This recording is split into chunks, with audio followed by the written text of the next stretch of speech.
Tere!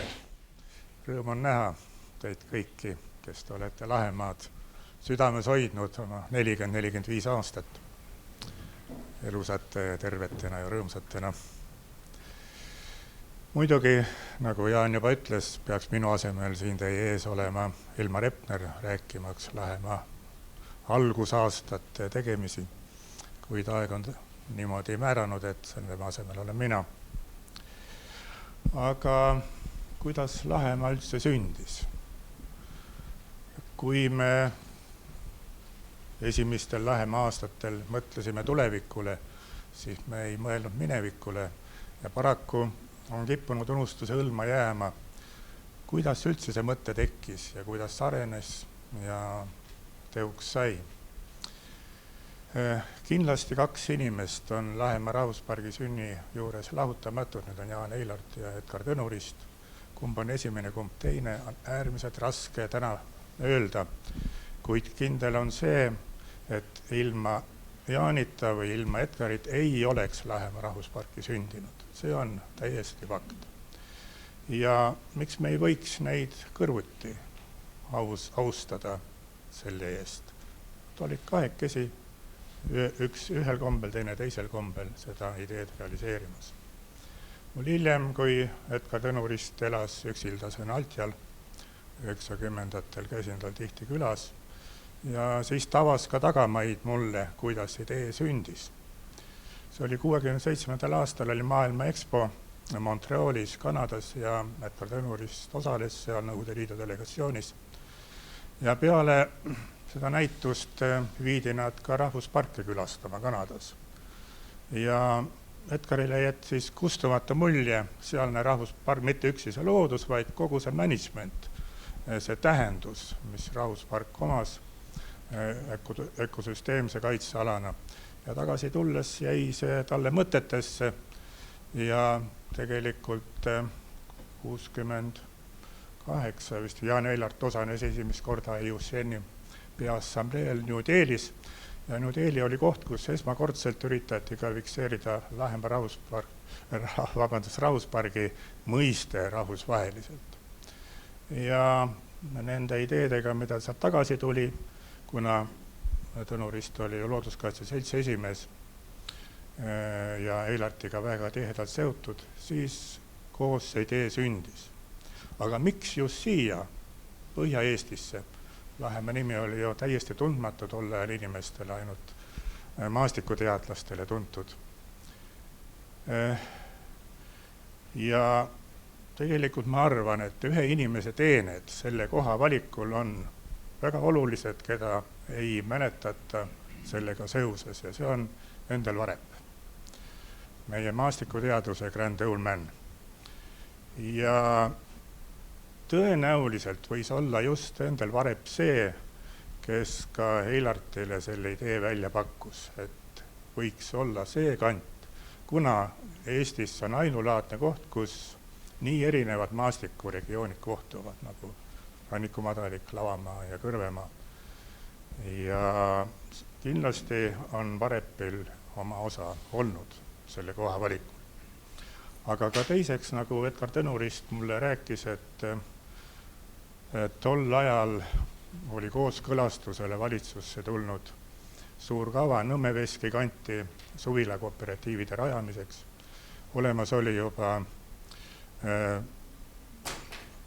kaitseala, maastikukaitseala, seal on väga ilus kant ja Tõnurist hakkas väga muretsema, et kas ikka on see sobilik Tallinna inimestele anda see võimalus suvilad kooperatiivide rajamiseks Nõmmeveski kanti.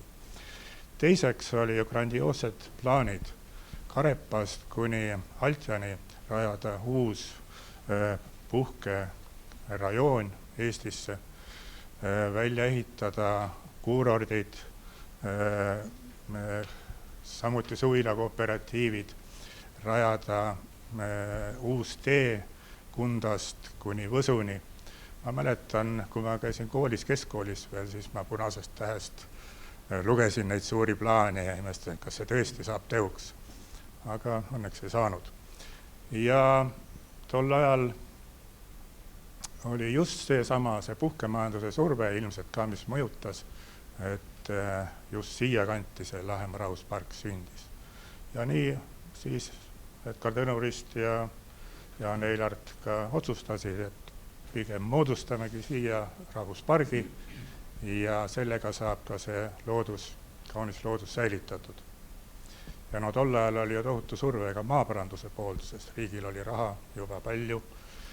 Lahemaa aladel oli 1000 hektarit maaparandus planeeritud. Küllaltki palju tehti ära, aga veel rohkem jäi tegelikult tegemata. Ja surve inimestel oli raha rohkem, oli ka muidugi suvilaehituses osas. Nii et tegelikult oli see küllaltki aeg selle ala kaitseala võtmiseks ja säilitamiseks. Esimesed uuringud selle ala väärtuste kohta alustas Looduskaitse Selts juba 68. aastal, kus siis diplomitöödeks Johan Lepikule oli Harju pool ja Tõnis Täärile Harju pool, et määratleda siinse ala looduslikud väärtused. Ja see on juba sama aasta suvel Looduskaitse Seltsi tellimusel tegin ka mina esimese arhitektuuriväärtuste inventuuri siinsel alal ja pildistasin siinseid vanu säilinud maju Harju rajooni piirist kuni Karepani ja panin kirja nende ajaloo, nii et see ilmselt kuskil Looduskaitse Seltsi arhiivis peaks see töö olema. Ja ma mäletan ka, et esimest korda ma Altja Uustalu inventeerisin, see hoone katus oli lagunenud, uks ja aknad ees ei olnud, väga trööstitus seisus, mis hiljem sai esimeseks Lahemaa rahvuspargi tööobjektiks. Ja 69. aastal Looduskaitse Selts andiski eeluuringud üle ministeeriumile ja selle alusel siis tehti põhimõtteline otsus Lahemaa rahvuspargi kasutamiseks. Ja Eilart hiljem ongi seda 69. aastat palju nimetanud, et see oli tegelik Lahemaa rahvuspargi algus, sest siis ministrite nõukogu tegi põhimõttelise otsuse rahvuspargi kasutamiseks. Esialgu oli kavas Lahemaa administratsioon allutada ministrite nõukogu asjade valitsusele, kuid 70. aastal siiski otsustati, et siiski Keskkonnaministeeriumi juurde. Ja Keskkonnaministeerium ei olnud eriti huvitatud sellest asjast, sest tollaine looduskaitse Eestis oli hoopis teine. See oli objektipõhine ja koosluste kaitsepõhine. Ja ka need väikesed kaitsealad, mis asutatud olid, need olid ikkagi linnumeeste asutatud ja eeskätt just linnukaitselisest seisukohast. Sellist ökosüsteemset looduskaitse käsitlust senigi Eestist ei olnud enne, kui sündis Lahemaa. See on see ameerikalik ökosüsteemne looduslike koosluste kaitse põhimõte, mis Eestis sai hoopis teise aktsendi lisaks ka kultuuriväärtuste kaitse. Ja Eilart tegelikult on alati kandnud seda looduse pärandi ja kultuuripärandi ühtsust. Ja see kandus ka Lahemaale üle. Ja see oli mõneti erinev ja hiljem on mõned looduskaitse kõrged ametnikud imestanud, miks see nii on, et mis on tegemist looduskaitse ja kultuurikaitsega ja püüdnud seda lahutada, kuid õnneks mitte täiesti. Ja siinkohal, et tavaliselt nagu tänane kokkusaamine ikka peaks olema seotud mingi tähtpäevaga, et milleks siis inimesi kokku kutsutakse. Ja tegelikult on ka täna sellel kokkusaamisel oma tähtpäev olemas. Nimelt 10 aastat on möödunud Lahemaa rahvuspargi asutuse looduskaitse administratsiooni likvideerimisest. Ja 70. aastal siis ministeerium, kui otsustati, et läheb Lahemaa ministeeriumi alla, tehti metsakorralduse mõningatele inimestele ülesandeks siis panna need olemasolevad uurimisandmed kokku, mis tol ajal olid, ja selle kausta nimeks sai Lahemaa rahvuspargi organiseerimise ja planeerimise skeem. Põhiline tegija oli Tapo seal, kirjutaja tol ajal, aga osales ka Veljo Ranniku ja mitmed teised inimesed. Ja 1. juunil 1971 siis ministrite nõukogu määruse kasutatigi Lahemaa rahvuspark ja kinnitati ühtlasi selle määrusega ka see generaalskeem, mis siis kohustati täitevkomiteedel võtta oma edasise tegevuse aluseks. No põhimääruse, detailsem põhimääruse sai jaanuaris 1972 Lahemaa rahvuspargi administratsioon, siis määrati juba tema õigused ja kohustused ja Eesti ajaloos sündis esimest korda looduskaitseasutus, sest Lahemaa selle määrusega sai juriidiliseks isikuks. See oli tegelikult suur asi, sest tal oli õigus kasutada oma vara ja teha juriidilisi lepinguid, varalisi lepinguid. Ja nii oli Lahemaa rahvuspark Eesti esimene looduskaitseasutus, hiljem lisandus Matsalu looduskaitseala ja 1991. aastal veel 5 kaitseala. Ja Lahemaa looduskaitseasutusena eksisteeris kauem kui teised. Nimelt Lahemaa 1991. aastal sai oma seaduse, kuigi ministeerium oli selle vastu, kuid mul õnnestus see ülemnõukogus läbi suruda ja sellega sai tol ajal segastel aegadel Lahemaa väga suured õigused kogu territooriumi loodusvarade käsutamisel ja kasutamisel ning juriidilise isiku õigused. Ja 1994 siis ministeeriumil õnnestus see seadus likvideerida, tühistada ja siis selle aastaga kadusid Eestis ka looduskaitseasutused, vaid nad olid lihtsalt ministeeriumi allasutused kuni lõpliku likvideerimiseni 2005. Nii et administratsioon sündis ka 1971. Tegelikult esimene töötaja võeti tööle juba 1. aprillil, see oli Ilmar Epner.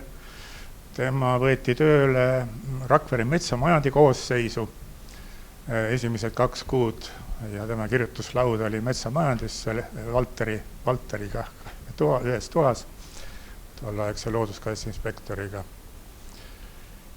Ja tegelikult esimene direktori kandidaat ei olnud Ilmar, oli Mait Urbas. Mina tegin oma diplomitöö õnnelikult just 70, Jaan Eirat oli mu diplomitöö juhendaja ja see oli 70 septembris, kui ta käis mul Rutjal külas ja ka rääkisime diplomitöö lõpliku vormistamise asju. Ja siis ta mulle ütles äkki, et kuule, et järgmisel aastal me asutame Lahemaa rahvuspargi, kas sa tuled Lahemaa rahvusparki tööle looduskaitse juhiks. No, ega mul pikka mõtlemist ei olnud, ma ütlesin, muidugi tulen, aga ta ütles, et ma pean seda Edgar Tõnuristiga kooskõlastama, sest ilma temata Lahemaale kedagi tööle ei võeta.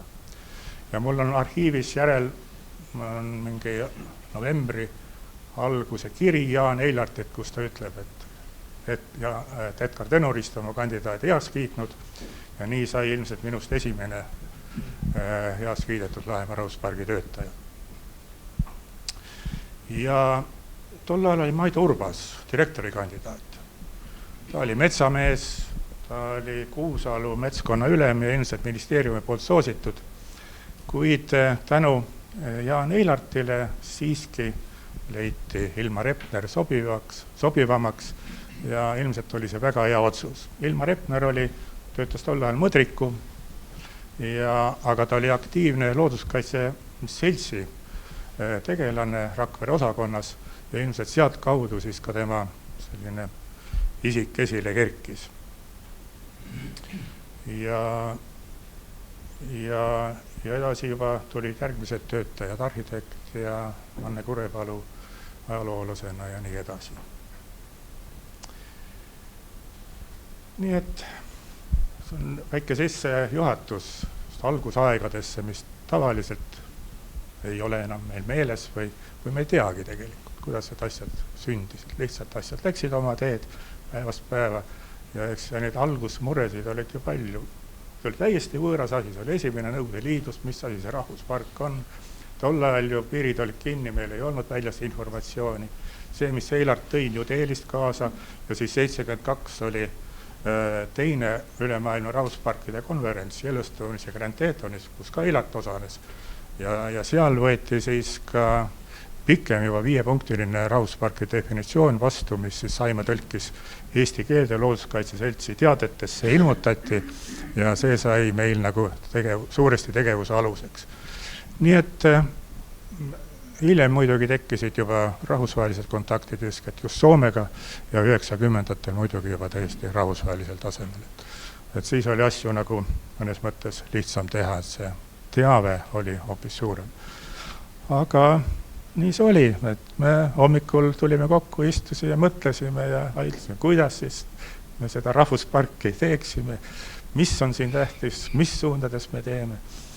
Ja see oli hea, et Epner oli just selline kultuuripärande huviline ja tänu temale just see restaureerimistöö läks väga oodsalt lahti.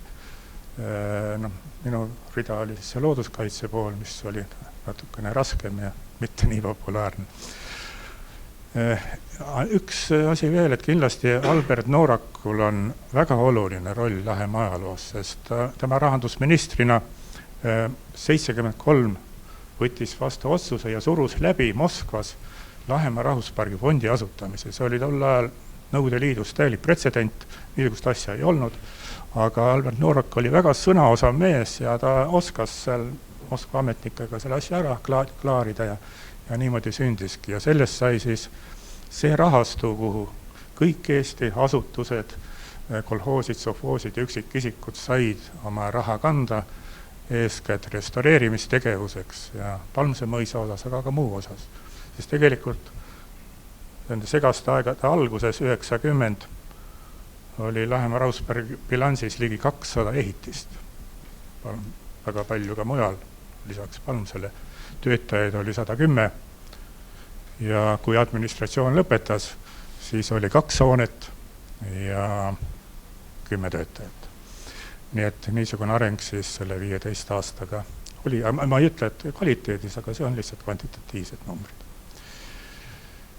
Nii et suur tänu teid siia kokku tulemast ja väga rõõm on teid näha. Aitäh!